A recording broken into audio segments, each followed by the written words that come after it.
So speaking of winning, I'd like to introduce you to two really important members of the Fair Michigan team. These are really amazing women who I just actually interviewed today and was with today on that case that Dana alluded to earlier on the transgender woman who was robbed and shot. And so Jamie secured a plea deal today on the one defendant. The other one is going to go to trial. She refused a plea deal for him. And Julisa commented for us as the outreach and advocate for the transgender community. So please welcome these wonderful women as they give you a project update on winning.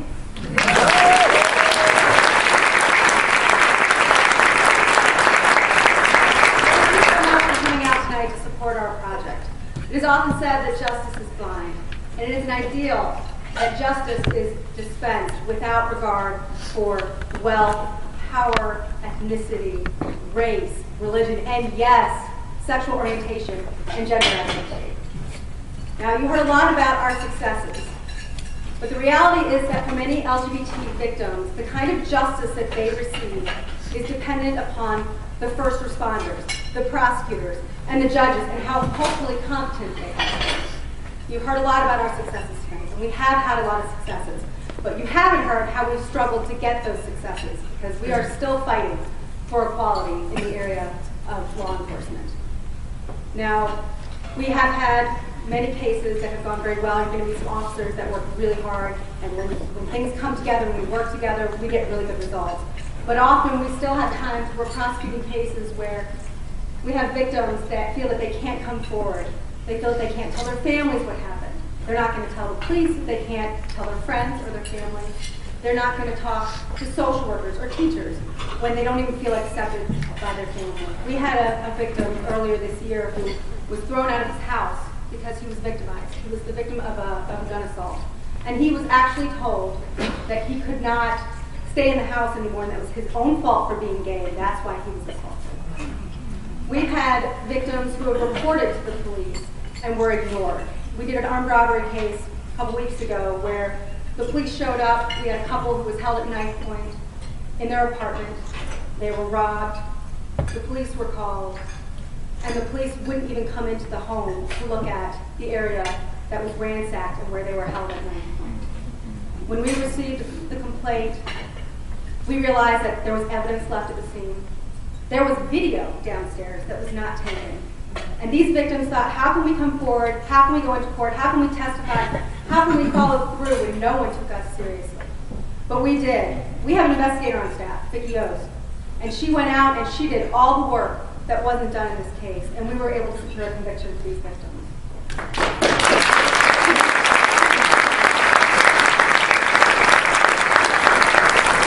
When we work with our transgender community, these women have a really hard time coming forward to report what's happened to them. And then they are re-victimized when they have to come into a court system where they have to be worried about how they're going to testify and whether or not their gender identity is going to be respected.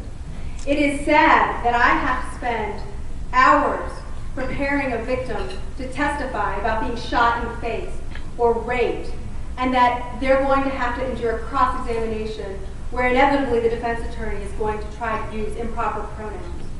And whether or not that defense attorney gets away with it depends on the argument that we make and depends on the judge that we're appearing in front of.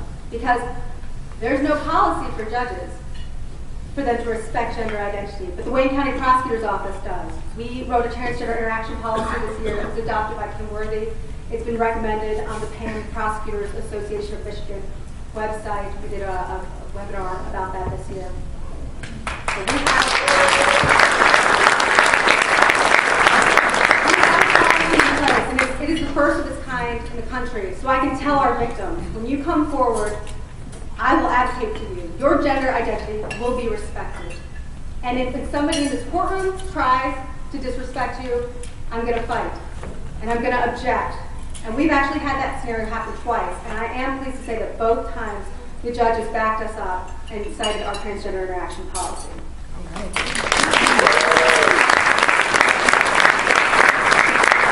But we still have a long way to go but we are working to bridge the gap between law enforcement and the community. And with your support, we can continue to do that. So thank you so much tonight for coming.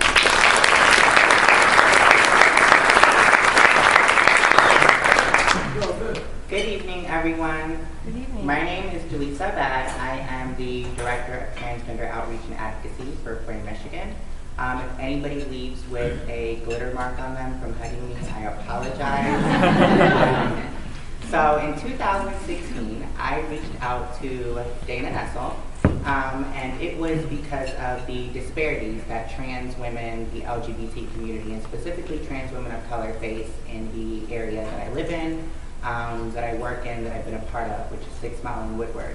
I wanted to be a part and help. The fact that I had education, spoke 3 languages, and walked and chew bubblegum meant absolutely nothing, fortunately because I was transgender.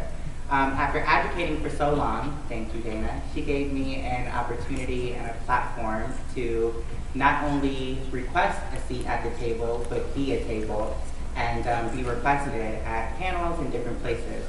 One of the things that I love about working with this organization is yes, we help prosecute crimes, but we also need to realize what trans women of color go through, specifically our LGBT community, in order to even be a part of the crime, the homelessness, the adversities, and the violence that we face. So many of them, unfortunately, are displaced at a really young age.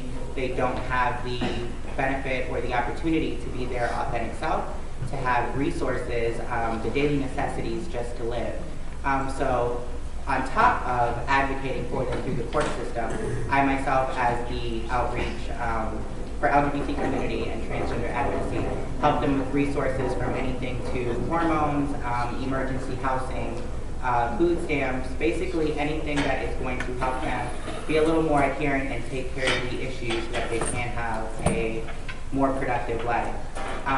Like Jamie cited, we did the trans inclusion policy here. I've also went to different government agencies and police departments and offered cultural competency on trans population. Though Jamie said we have came leaps and bounds, obviously we are still working. In the beginning, it was really hard for trans women in my community specifically to come forward and talk to police officers and just law enforcement entities about what it is that they were experiencing, just because they weren't going to get treated fairly. We've made great strides and worked with Danny Wood, so thank you for all the work that you do for the community.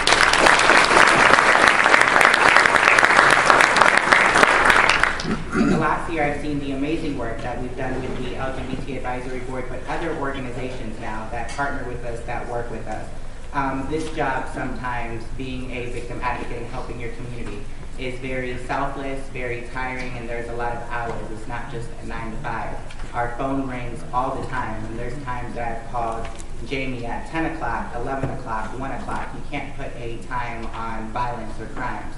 And I am so grateful and so appreciative that every single time that I've called, her, Vicki, Dana, and everybody on the Fair Michigan team has answered, and we do what it is that we need to do.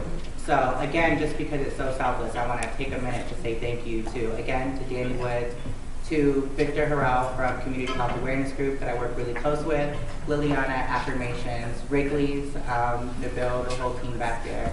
So again, I just want to thank everybody for being here, for being supportive, for giving me a voice, for allowing me to make a stand, to be there for my community. Let's continue to not only be allies in spaces like this, but always be supportive and stand up for what's wrong so that I can continue to be great and help my community. So again, thank you guys for coming and God bless.